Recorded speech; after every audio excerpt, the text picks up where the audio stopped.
বাগেরহাট জেলার ষাট গম্বুজ মসজিদ বাংলার মুসলমান শাসনকালের গৌরব বৃদ্ধি করেছে। তো বন্ধুরা, আজকের ব্লগে তোমাদের সবাইকে স্বাগতম। আশা করি সবাই ভালো আছো। আজ আমি চলে আসলাম আমাদের নিজ জেলা বাগেরহাট। ঐতিহাসিক সেই ষাট গম্বুজ মসজিদ ভ্রমণে চলে আসলাম আমাদের নিজ জেলায়। আজ আমি আপনাদের সুন্দর করে চারপাশটা ঘুরে দেখাবো এবং মসজিদের ভিতরের দৃশ্যটাও কিন্তু সুন্দর করে দেখানোর চেষ্টা করব। আশা করি সবাই সম্পূর্ণ ভিডিও দেখবেন এবং ভিডিওটা ভালো লাগলে অবশ্যই লাইক, কমেন্ট, শেয়ার করে আমার ইউটিউব চ্যানেলটাকে সাবস্ক্রাইব করে পাশে থাকবেন এই ধরনের সুন্দর ভিডিও পেতে। তো বন্ধুরা, আমি ধীরে ধীরে কিন্তু সামনের দিকে মসজিদের এই যে একটা গেট আছে ইটের তৈরি দেখতে পাচ্ছি, এখানে কিন্তু এই মসজিদ ভ্রমণের জন্য বিভিন্ন জেলা থেকে বিভিন্ন দেশ থেকে কিন্তু আমাদের এই বাগেরহাট কিন্তু এই মসজিদ ঐতিহাসিক নিদর্শন ষাট গম্বুজ মসজিদ ভ্রমণের জন্য কিন্তু মানুষ দূর দূরান্ত থেকে ছুটে আসে। আসলে বাগেরহাট জেলার ষাট গম্বুজ মসজিদ বাংলার মুসলমান শাসনকালের গৌরব বৃদ্ধি করেছে। এছাড়া ষাট গম্বুজ মসজিদ ছাড়াও কিন্তু বাগেরহাট জেলায় মিঠাপুকুর, তারপরে হচ্ছে খানজাহান আলীর সমাধি, এই সব কিছু কিন্তু ওই ইতিহাসের একটা নিদর্শন। খানজাহান আলীর সমাধির 3 মাইল দক্ষিণ পশ্চিমে ষাট গম্বুজ মসজিদ অবস্থিত। অবশ্য এর গম্বুজ সংখ্যা 60টি নয়, 77টি। 15 শতকের মাঝামাঝি সময়ে এটি নির্মিত হয়েছিল। আর মসজিদের 4 কোণায় 4টি ছোট ছোট গম্বুজ থাকার কারণে এর গম্বুজ সংখ্যা 81টি গণনা করা হয় বর্তমানে। আমার কোথাও ভুল হলে অবশ্য ক্ষমা দৃষ্টিতে দেখবেন, কারণ হচ্ছে আমি ইতিহাস সম্পর্কে ততটা জানি না, তবে যতটুকু আমি জানি ততটুকুই আমি শেয়ার করছি। আর এটা 15 শতকের মাঝামাঝি সময়ে নির্মিত করা হয়েছিল। তুর্কি সেনা ও ইসলামের একনিষ্ঠ সাধক ইলুক খান জাহান এ মসজিদ নির্মাণ করেন। এই স্থাপত্য কর্মটি জাতিসংঘের ইউনেস্কো কর্তৃক বিশ্ব সভ্যতা নিদর্শন হিসেবে ওয়ার্ল্ড হেরিটেজ স্বীকৃতি হয়েছে। আর বিষয়টা কিন্তু এখানে দেখতে পাচ্ছ, আমি এখন কিন্তু মসজিদের পিছন সাইডে আছি।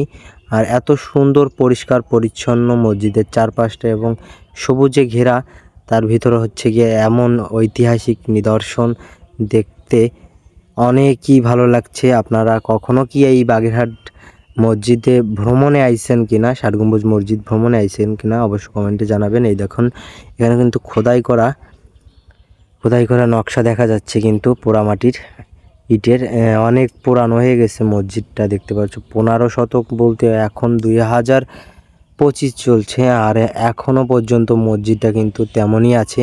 আর ভিতরের পরিবেশটা কিন্তু আরও বেশি সুন্দর। দেখো, এত সুন্দর দেখাচ্ছে। আর ভিতরে কিন্তু নামাজ পড়ছে। আর এই দেখো মসজিদগুলো কিন্তু, মসজিদের ভিতরে পিলারগুলো কিন্তু অনেক পুরানো হয়ে গেছে। বালি, তারপরে ইট ভেঙে ভেঙে পড়ছে, ছোট ছোট করে টুকরো টুকরো হয়ে পড়ছে পিলারের।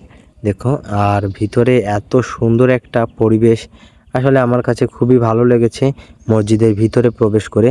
তবে প্রথমবার আমি মসজিদে প্রবেশ করলাম, কারণ আমি আগে পরে কখনোই মসজিদে প্রবেশ করি নাই, ভিতরে ঢুকি নাই কখনো। এইটাই আমার প্রথম। দেখো, এই যে পিলারটা দেখো কত পুরানো হয়ে গেছে। আর ভিতরের যে এত সুন্দর একটা ভিউ, আসলে এটা কল্পনা করা যায় না। আসলে আমাদের বাগেরহাটের মানুষের জন্য একটা গর্বের বিষয়। আসলে আমাদের বাগেরহাট জেলাটাই পুরো ইতিহাসে ঘেরা। এখানে আছে মিঠাপুকুর, তারপরে খানজাহান আলী মাজার, তারপরে ষাট গম্বুজ মসজিদ। এইগুলো আমাদের বাগেরহাটটা আসলেই কিন্তু একটা ইতিহাসে ঘেরা একটা জেলা। আর আমাদের বাগেরহাট জেলায় অবশ্যই ঘুরতে আসবেন।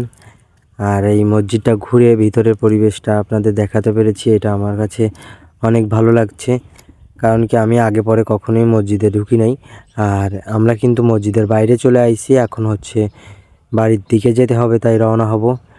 আর আমি এখন দূর থেকে একটু ষাট গম্বুজ মসজিদে কিছু ছবি নিচ্ছি এবং চারপাশটা ঘুরে দেখাচ্ছি। দেখো, এই দেখো এত সুন্দর লাগছে। কিন্তু আমি যেদিন গেছি সেদিন মানুষের চলাচল কম। আর এখানে দেখতে পাচ্ছ